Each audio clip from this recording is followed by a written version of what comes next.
გამარჯობა, მე რატი ვარ მუჯური ჟურნალისტი. დღეს 5 ივნისია და თქვენ უყურებთ პოლონეთის საზოგადოებრივი მაუწყებლის ქართულენოვან პროექტს VT საქართველოს ნიუსი. ზელენსკის სამშვიდობო ინიციატივა ამერიკის თავდაცვის აქტში ნახსენების საქართველოს და არჩევნების სომხეთში. დღეს ჩვენი გუნდი ამ თემებზე მოგიყვებათ.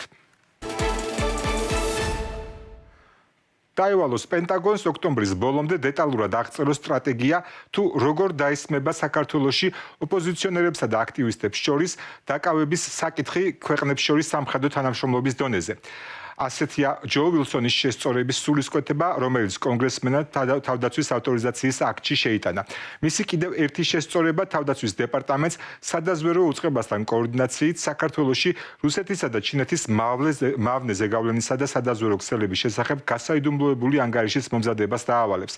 იმისთვის, რომ ეს ჩანაწერები საბოლოოდ კანონში აისახოს, მათ სენატის შესაბამისი კომიტეტის ვერსიასთან შეჯერება, ორივე პალატის თანხმობა და ამერიკის შეერთებული შტატების პრეზიდენტის ხელმოწერა დასჭირდება.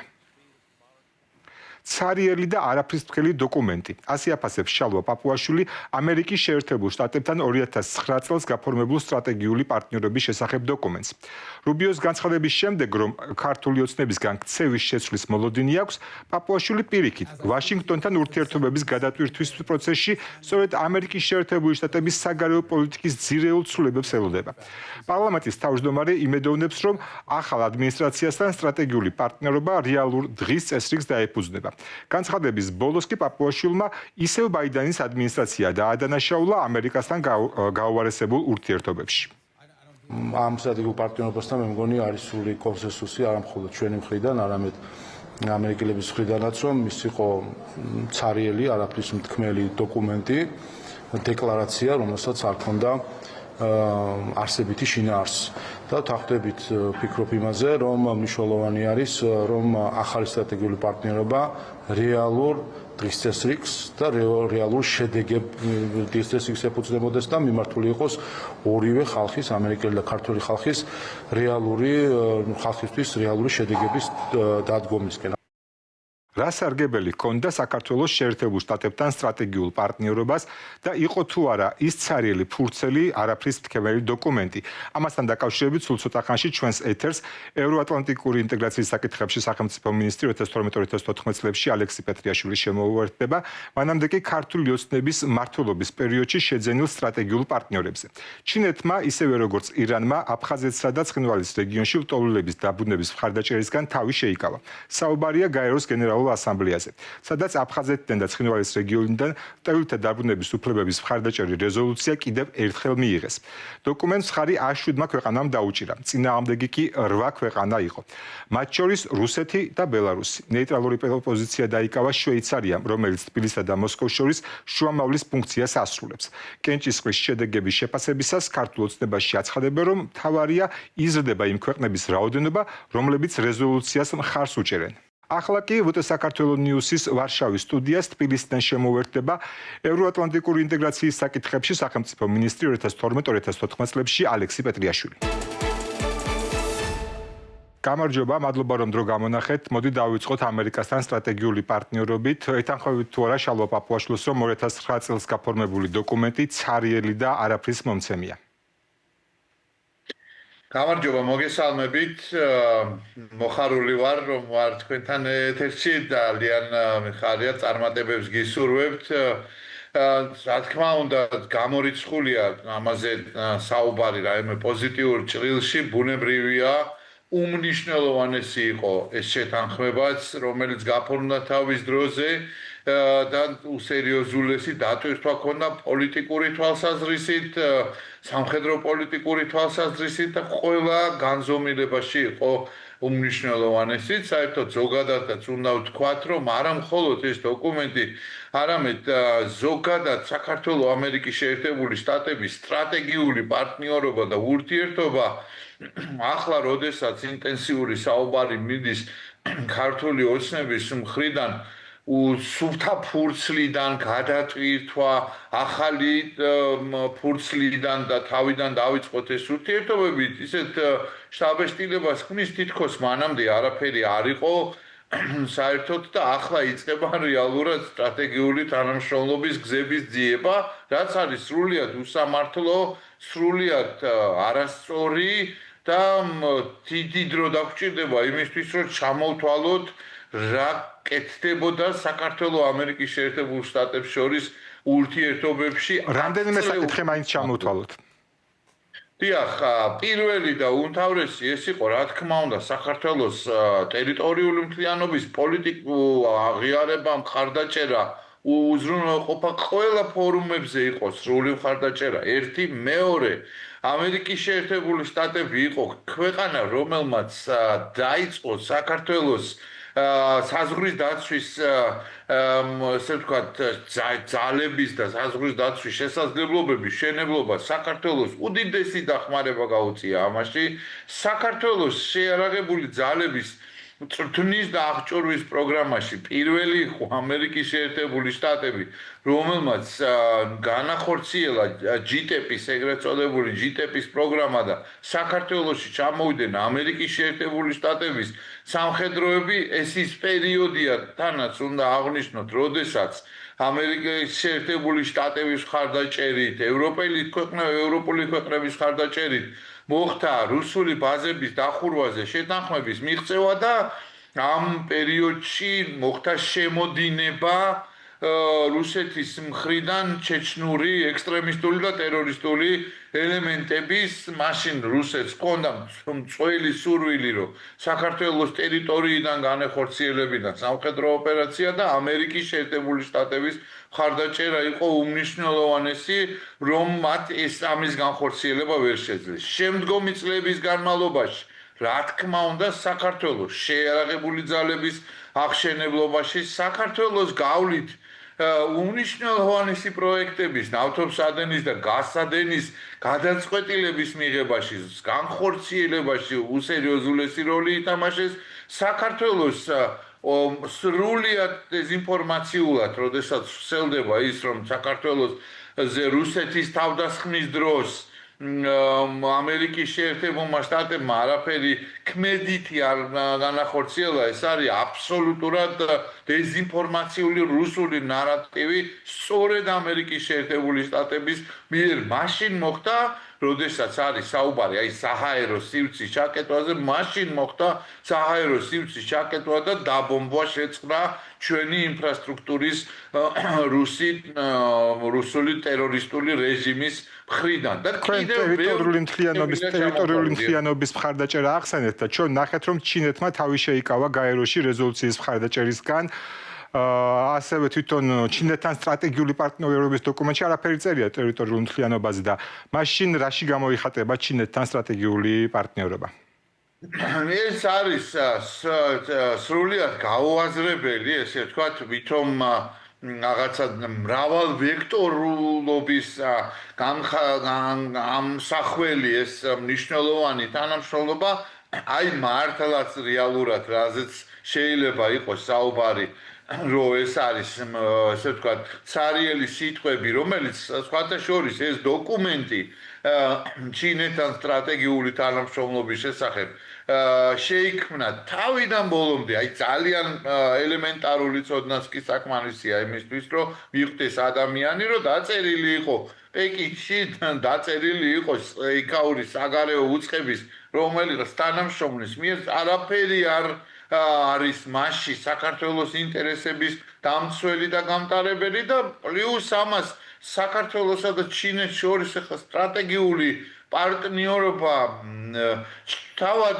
ჩინელებისთვისაც კი ძალიან ღიმილის მონგრელად ჟღერს. ეს იფარგლება თანამშრომლობაში, ესე ვთქვათ, სათვალთვალო კამერების და მოქალაქეებზე კონტროლის განხორციელებით, იფარგლება რამდენიმე მსხვილი ინფრასტრუქტურული პროექტის ჩინელების მიერ განხორციელებით, რომელიც სხვათა შორის ევროპოლის სხვა საფინანსო ინსტიტუტების მეშვეობით დაფინანსდა და ეს არის და ეს საქართველოს ტერიტორიულ მთლიანობასთან დაკავშირებულ არც ერთ საერთაშორისო აქტივობაში და ქმედებაში ჩინეთს საქართველოს ხარდამჭერი პოზიცია არ დაუფიქსირებია მაშინ როდესაც უხევი იყო სულ ამერიკის შეერთებული შტატების ხარდაჭერა.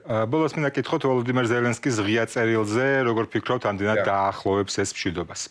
ამ წერილის შინაარსი შევა ისტორიის სახელმძღვანელოებში ნამდვილად, იმიტომ რომ ძალიან ბევრი რამ არის მასში ასახული ის, რომ უკრაინა სულ სხვა ტიპის პოზიციიდან საუბრობს დღევანდელ დღეს ტექნოლოგიური პროგრესის გათვალისწინებით, რომელსაც მიაღწია უკრაინამ და ჩვენ ნახეთ, რომ ძალიან სერიოზული სილის გაწნა იყო ეს ვლადიმერ პუტინისთვის, რომ იქ ეკონომიკური სანქტ-პეტერბურგში ეკონომიკური ფორუმის დაწყებისას მონაწილეობას იღებდნენ დისტანციურად უკრაინული შეიარაღებული ძალები და დრონებმა შეახსენეს, რომ უკრაინასთან მიმდინარეობს ომი, მიუხედავად რუსული ყველა მცდელობისა, რომ მიეჩქმალათ, ყველამ ნახა ის კადრები კრონშტადტში, რევოლუციის აკვანში, როგორ გაუნადგურეს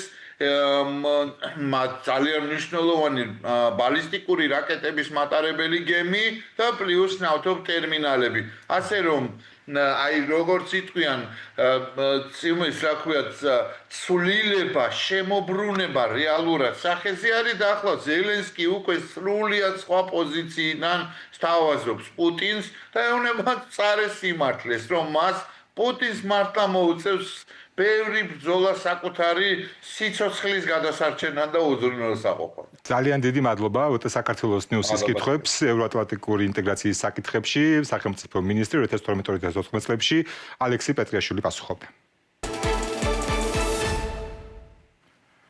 ღია წერილი, რომელზეც ახლა ვსაუბრობდით, ვოლოდიმერ ზელენსკიმ ვლადიმერ პუტინს გვიან საღამოს მიწერა და ომის დასრულებისთვის ნეიტრალურ ტერიტორიაზე პირისპირ შეხვედრა შესთავაზა.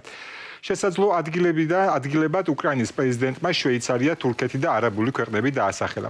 წერილში ზელენსკი ამბობს, რომ უკრაინის წინააღმდეგ ომი პუტინის პირადი არჩევანია და რუსეთში სულ უფრო მეტი ადამიანი გრძნობს მის შედეგებს. წერილს უკვე გამოეხმაურენ კრემლში, რუსეთის პოზიცია უცვლელია და ამბობენ, რომ ზელენსკის ნებისმიერ დროს შეუძლია მოსკოვში ჩასვლა. ანტიუკრაინული რიტორიკის პარალელურად მოსკოვი აგრძელებს საქართველოს საგარეო კურსის კომენტირებას.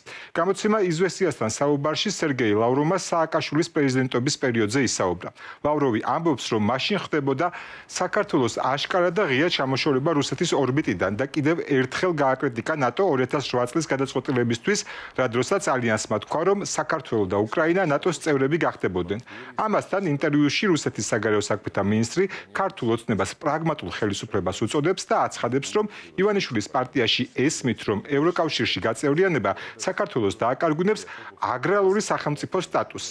მისი თქმით, ახლა საქართველოს ვაჭრობის 70% რუსეთსა და დსთ-ს სხვა ქვეყნებზე მოდის და არც ჩინეთთან ქართული ურთიერთობები გამორჩა. Грузия, та же попытка была совершенно очевидная, откровенная попытка оторвать Грузию от России. საქართველოს რუსეთისგან მოწყვეტის აშკარა და ღია მცდელობა იყო.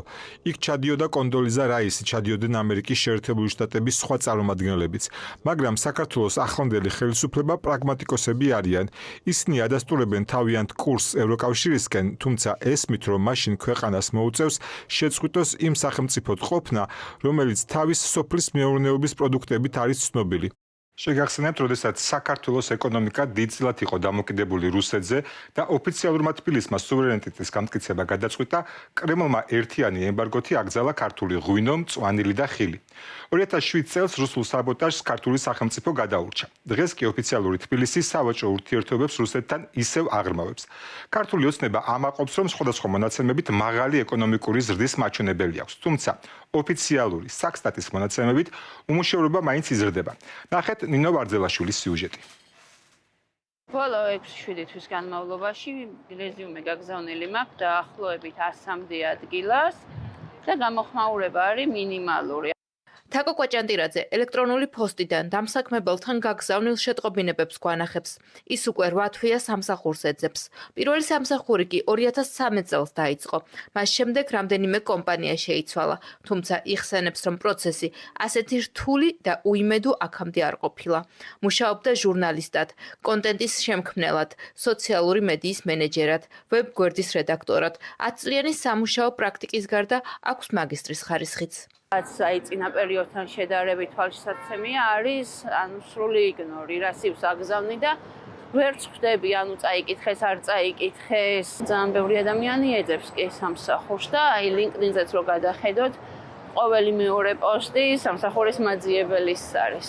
თაკოს მსგავსი ადამიანები კარგად ჩანან სტატისტიკის ეროვნული ბიუროს მიერ გამოქვეყნებულ ბოლო მონაცემებში, რომლის მიხედვითაც სამსახურის მაძიებელთა ყველაზე მაღალი რაოდენობა თბილისში ფიქსირდება, ყველაზე ნაკლები სამცხეში. ასევე სტატისტიკური მონაცემები აჩვენებს, რომ ბევრმა სამსახურის ძებნა უბრალოდ შეწყვიტა. სწორედ ეს ხსნის ფაქტორს, რომ 2026 წლის პირველი კვარტლის სტატისტიკური მონაცემი მცირედით გაუმჯობესდა. ამის მიუხედავად ეკონომიკაში მეტი ადამიანი არ დასაქმებულა. პირიქით, ბევრი მოქალაქე შრომის ბაზარს საერთოდ ჩამოშორდა, რაც ხშირად იმედგაცრუების დაბალი ხელფასის ან სამუშაოს პოვნის სირთულეებს უკავშირდება. ბევრმა კი ქვეყანა დატოვა.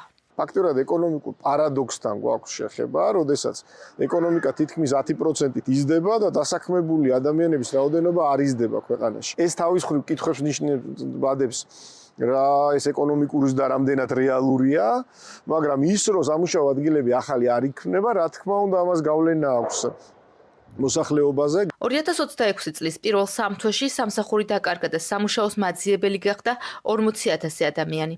აქედან 28,000-ზე მეტი ჩართული იყო სოციალურად დაუცველთა, ეგრეთ წოდებულ 300 ლარიან პროგრამაში, რომელიც 2026 წლიდან დასრულდა. პრემიერი ამაყობს, რომ ხალხმა სიღარიბე დაძლია. სიღარიბე ჩვენმა 90,000-მა თანამოქალაქემ დაძლია. სიღარიბის აღმოფხვრა 2030 წლისთვის სავსებით რეალურია. სოციალურად დაუცველთა 300 ლარიანი პროგრამის გარდა მონაცემები აჩვენებს, რომ 2026 წლის პირველ 3 თვეში სამსახური დაკარგა კიდევ 12,000 ადამიანმა. ისეთებს შორის კი, ვინც ძებნა შეწყვიტა, არიან ის ადამიანებიც, რომლებიც გრანტებისა და სხვა საკანონმდებლო ცვლილებების შემდეგ სამსახურის გარეშე დარჩნენ. როდესაც ამოვიღეთ სიიდან, როდესაც დაასრულდა ეს მორატორიუმი და ჩადგა ყველაფერი თავის ადგილზე და კალაპოტში, კიდევ ერთხელ ვამბობ, თუ არ ვცდები 29,000 ადამიანზეა საუბარი, ამან მისცა აი ეს მცირედი ცვლილება სტატისტიკაში. პროექტები, რომელიც დაიხურა, ეს არის გადაწყვეტილება იმ ორგანიზაციების, რომელმა ორგანიზაციებმაც აირჩიეს დესტრუქციული გზა და რომელმა ორგანიზაციებმაც არ იკადრეს ან არ კადრულობენ, რომ მივიდნენ ხელისუფლებასთან და შეათანხმონ ის ადამიანები ამ ქვეყნის მოქალაქეები არ არიან? თქვენ ვიზეთ საუბრობთ, არასამთავრობო ორგანიზაციები. ის თანხები, რომელიც თანხებიც უნდა შემოსულიყო ქვეყანაში. მთავრობა ამტკიცებს, რომ ეკონომიკა იზრდება, სიღარიბე მარცხდება, თუმცა მოქალაქეები ქვეყანას მაინც სამსახურის მაძიებლის სტატუსით ტოვებენ. სტატისტიკის ოფიციალურ მონაცემებში კი ეს მოქალაქეები უბრალოდ არ ჩანან. ახლა კი სხვა ამბები. სომხეთი დამოუკიდებლობის ისტორიაში ერთ-ერთ ყველაზე მნიშვნელოვან საპარლამენტო არჩევნებისთვის ემზადება. 7 ივნის დაგეგმილ კენჭისყრაში ცენტრალურ საარჩევნო კომისიამ სულ 19 სუბიექტი, 17 პოლიტიკური პარტია და 2 ალიანსი დაარეგისტრირა. ბოლო წინა საარჩევნო გამოკითხვებით რეიტინგებში ხმის 32%-ით დამაჯერებლად ლიდერობს მოქმედი პრემიერ-მინისტრის ნიკოლ ფაშინიანის პარტია სამოქალაქო ხელშეკრულება. მეორე ადგილზეა ოპოზიციური ბლოკი ძლიერი სომხეთი, რომელსაც ამომრჩეველთა მხოლოდ 6% უჭერს მხარს. მიუხედავად მმართველი გუნდის დიდი უპირატესობისა, ანალიტიკოსები აღნიშნავენ, რომ გადაუწყვეტელი ამომრჩეველის წილი თითქმის 40%-ია, რაც საბოლოო სურათის არაპროგნოზირებაც ხდის. რუსეთში არაერთი პოლიტიკური განცხადება გაკეთდა ფაშინიანის წინააღმდეგ და რიტორიკის პარალელურად სომხური ხილი და ყვავილების ექსპორტი აკრძალეს. ფონ დერ ლაიენის განცხადებით კი ემბარგოს დასაბალანსებლად ევროკავშირი სომხეთს 50 მილიონ ევროს გამოუყოფს. დღეისთვის კი სულ ეს იყო. ჩვენ ვაგრძელებთ მუშაობას, რომ თქვენამდე მოვიტანოთ თავისუფალი სიტყვა, თავისუფალი ევროპიდან, თავისუფალი საქართველოსთვის. დროებით.